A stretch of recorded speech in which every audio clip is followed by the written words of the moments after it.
ஆட்சிக்கு வருவதற்கு முன்பு என்ன சொன்னாங்க? அனைத்து மகளிருக்கும், அந்த அனைத்தும்னு சொன்ன அந்த அன்னைக்கே தகுதின்னு சொல்லியிருந்தாங்கன்னா தகுதி உடையவர்கள் மட்டும் இவங்களுக்கு ஓட்டு போட்டிருப்பாங்க. ஏன்னா தினம் தினம் இந்த மகளிர் உரிமை கிடைக்குமா, இது மக்களோட மனசுல ஒரு ஆசையை விதைச்சு அவங்கள ஒரு ஏமாத்தக்கூடிய ஒரு வேலையில இவங்க இருக்காங்க. அது 1000 ரூபாய் காசு கொடுக்கறதுன்றது அது 1000 ரூபாய் கம்மி தான். ஏன்னா ஒவ்வொரு வீட்டில் உள்ள ஆம்பளைங்க கிட்டையும் இவங்க டாஸ்மாக்ல எவ்வளோ பிடுங்குறாங்க.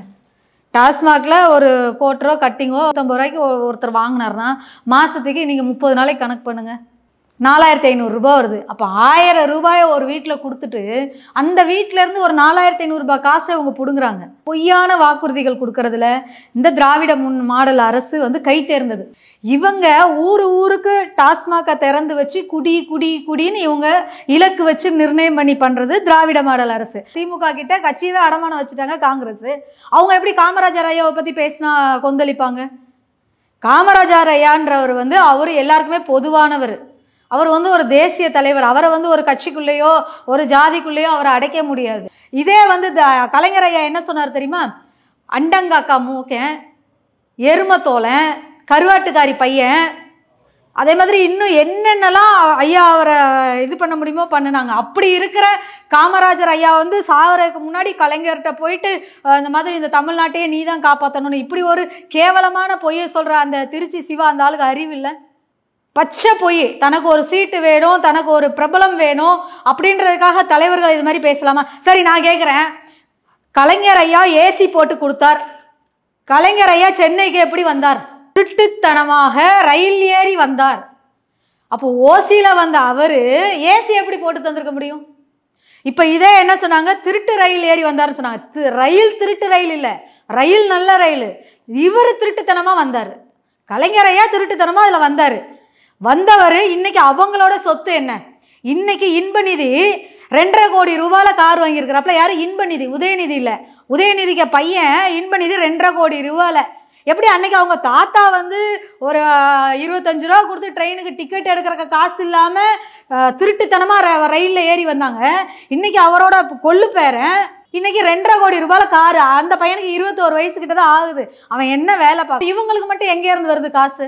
இப்போ ஏழையா வச்சுட்டு இவங்க ஏழையோட சுரண்டி அவனோட காசை கொள்ளையடிச்சு இன்னைக்கு அவங்க பேரன் பேத்தி முப்பாட்டன் கொள்ளுப்பாட்டன் எல்லாம் இன்னைக்கு நல்ல வசதிகளாக வாழ்ந்துட்டு இருக்காங்க. இந்த லட்சணத்துல தமிழ்நாடு இருந்தா மக்களுக்கு எப்படி வளர்ச்சி இருக்கும்? அப்பா அப்படின்னாரு. ஆனா அப்பா எல்லாம் தப்பா பண்ணா எப்படி? தமிழ்நாட்டுல ஒரு குழந்தைய கூட வாயை பொத்தி தூக்கிட்டு போய் இன்னைக்கு பண்றாங்க. இது வரைக்கும் அவங்க ஒரு நடவடிக்கை எடுக்கல. அப்புறம் பெண்களுக்கான அரசுன்னு நீங்க எப்படி சொல்வீங்க? ஒரு 80 வயசு ஆயாவை கூட தூக்கிட்டு போயிட்டானுங்க. அப்பயும் பெண்களுக்கான அரசு. ஓரணியில் திரள்வோம். அழகியையும் விடலை, கிழவியையும் விடலை, குழந்தைங்களையும் விடலை.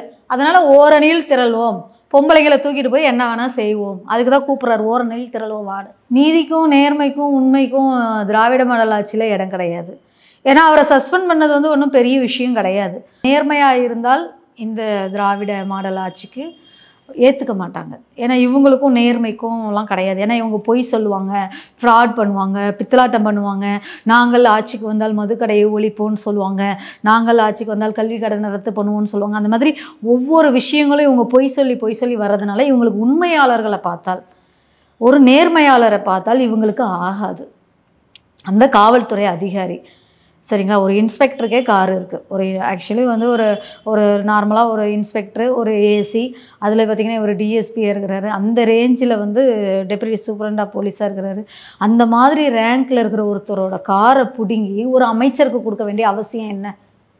கட்சிக்காரன் எத்தனையோ கார் வச்சுருப்போம், இல்லை ஒரு அமைச்சர்கிட்ட அந்த கார் இல்லையா? நீங்கள் புரோட்டோகால்கே போட்டிங்கன்னா கூட எத்தனையோ கார்கள் இருக்கே உங்களுக்கு. அதுவும் பர்டிகுலர்லி ஏன் ஒரு டிஎஸ்பி கிட்ட இருக்கிற காரை பிடிங்கிட்டு அந்த மனுஷனை தெருவில் நடக்க வச்சுக்கிட்டு அது ஒருத்தரை ரொம்ப அசிங்கப்படுத்தக்கூடாது. அதாவது ஒரு நேர்மையாளனாக இருந்தால் இப்போ இருக்கிற காலத்தில் நேர்மையாக இருக்கிறது தான் கஷ்டம். பொய், ஃப்ராடு, பித்தலாட்டம், ஊழல், கஞ்சா, இந்த போதை பழக்கங்கள், போதை கலாச்சாரங்கள் இப்படியெல்லாம் இருக்கக்கூடிய இந்த நவீன காலத்தில் ஒரு மனுஷன் நேர்மையாக இருக்கிறாரு அப்படின்னா அவரை எல்லாருக்கும் வித்தியாசமாக தான் தெரியும். அதனால் நேர்மையாக இருந்த ஒரு அதிகாரியை வீட்டுக்கு அனுப்பிச்சிட்டாங்கன்னா இந்த திராவிடல் மாடல் ஆட்சியில் இன்னும் சிறப்பாக சட்டம் ஒழுங்கு சீர்கெட்டு இன்னும் நல்லா போகிறதுக்கான ஒரு வாய்ப்புகள். ஏதோ அங்கங்கே ஒவ்வொரு அதிகாரிகள் இருந்தாலாவது கொஞ்சமாவது நீதி நேர்மைன்னு இருக்கும். என்ன, ஸ்காட்லாந்து போலீஸ்க்கு நிகரானது இந்த தமிழ்நாடு காவல்துறைன்னு சொன்னாங்க. ஸ்காட்லாந்து போலீஸ்க்கு நிகரான காவல்துறைன்னு. ஆனால் அந்த காவல்துறையிலேயே இப்படி ஒரு மனுஷனுக்கு, ஒரு நேர்மையாக இருந்த மனுஷனுக்கு இப்படி ஒரு அநீதி நடந்திருக்கு. சக போலீஸ்காரர்கள் கூட கேட்க முடியாது. எல்லாருக்குமே இருக்கும், ஆமாம் அவர் பாவம் தான்றது இருக்கும். கேட்டால் தான் இந்த திராவிட மாடல் அரசாங்கமானது அவங்களையும் வீட்டுக்கு அனுப்பிச்சிடும், தண்ணி இல்லாத காட்டுக்கு மாற்றிடும். புரியுதுங்களா? அந்த காவல்துறை அதிகாரி தன்னோட வாகனம் இல்லாமல் ரோட்டில் நடந்து வர்றாரு. எத்தனையோ வழிபோக்கர்கள் ரோட்டில் போகிறவங்க, ஐயா வாங்க நான் உங்களை கூட்டு போகிறேன், ஐயா நான் வாங்க நான் உங்களை கூட்டு போகிறேன்னு அந்த வீடியோ பார்த்தீங்கன்னா தெரியும். ஒவ்வொருத்தரும் வழி மறித்து வாங்க வாங்கன்னு கூப்பிட்றாங்க. அப்போ கூட அவர் இல்லை நான் நடந்து போகிறேன் பண்ணு நடந்து போகிறாரு. அந்த அளவுக்கு ஒரு நேர்மையான மனுஷன். ரெண்டாவது, அவர் எந்த அளவுக்கு உழைத்திருந்தாலும் அந்த மக்களோட மனசில் அவர் நின்றுப்பார். சோதிக்கலாம் ஒருத்தனை, ஆனால் இவ்வளோலாம் சோதிக்கக்கூடாது. இது ரொம்ப சோதனை. அதே மாதிரி உயர் அதிகாரி வந்து அவர்கிட்ட பேசும்பொழுது என்ன சொன்னாராம், தன்னோட மிடில் ஃபிங்கரை காமிச்சு இப்படி இப்படி இப்படி நிற்கக்கூடாது, இப்படி வளைஞ்சு தான் போகணும் அப்படின்னு அவர் சொன்னாராம். ஆனால் நான் வந்து இது சொல்கிறேன், இந்த ஃபிங்கர் வந்து காட்டுறது வந்து சட்டப்படி தப்பு. இது வந்து ஒரு தவறான செயலுக்கான ஒரு அடையாள குறி. அந்த மிடில் ஃபிங்கரை காட்டி அதிகாரி வந்து ஒரு உயர்தர அதிகாரியை மிரட்டுறார் அப்படின்னா, ஸ்டாலின் அவர்களோட நேரடி கட்டுப்பாட்டில் இருக்கக்கூடிய காவல்துறை எந்த லட்சணத்தில் இருக்குன்னு பாருங்க. இந்த லட்சணத்தில் இருக்கும் பொழுது யாருக்கிட்ட போய் அவர் நீதி கேட்பார்?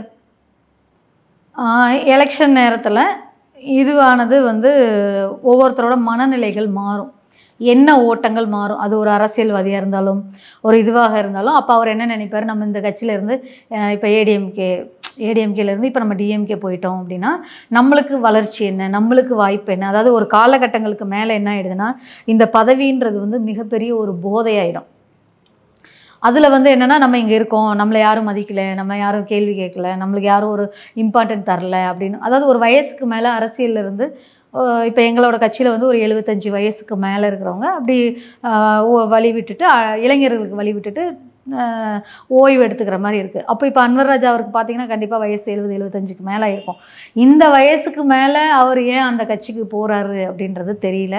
அவருக்குள்ளே என்ன கஷ்டமோ, இல்லை அவருக்குள்ளே என்ன மனக்கசப்போ, இல்லை அவருக்கு ஏதாவது எதிர்கால திட்டங்கள் நோக்கங்கள் அந்த மாதிரி அவர் என்ன யோசிச்சிருக்காரோ அது நம்மளுக்கு தெரியாது, அது அவருக்கு தான் தெரியும்.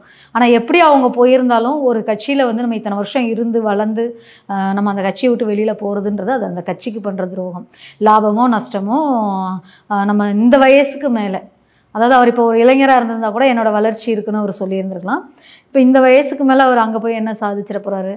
இல்லை இதுக்கு முன்னாடி அதிமுகவிலிருந்து சென்றவர்களாக இருக்கலாம், பாஜகவிலிருந்து மாற்று கட்சிக்கு சென்றவர்களாக இருக்கலாம், அவர்களோட வளர்ச்சி என்ன? எங்கள் கட்சியிலேருந்து மாநில துணைத் தலைவர் அரசகுமார் அண்ணன் வந்து டிஎம்கேல போய் சேர்ந்தார். பிஜேபியில் இருக்கிற வரைக்கும் அரசகுமார் அண்ணன் வந்து டிவியில் வருவார், பேட்டியில் வருவார், ஒரு இண்டிவிஜுவலாக செயல்படுவார், எல்லாமே பண்ணார். ஆனால் இன்றைக்கி ஏடிஎம்கே போன டிஎம்கே போன உடனே அவர் இருக்கிற இடமே தெரியலை. அப்போ அந்த மாதிரி 10ஓட 11 அத்தோட நீ ஒன்றுன்னு அங்கே போகணும். ஏன்னா அங்கே பொறுத்த வரைக்கும் குடும்ப ஆட்சி தான். இப்போ வந்து இதே ஏடிஎம்கே அப்படின்னா அது குடும்ப ஆட்சி கிடையாது, அதுலேயும் பலதரப்பட்ட மக்கள் இருக்காங்க, பிஜேபியும் அதே மாதிரி பலதரப்பட்ட. ஆனால் டிஎம்கேவை பொறுத்த வரைக்கும் நீங்கள் பார்த்தீங்க அப்படின்னு சொன்னால் முழுக்க முழுக்க முழுக்க அது வந்து ஒரு குடும்பத்தினுடைய ஒரு ஆட்சி.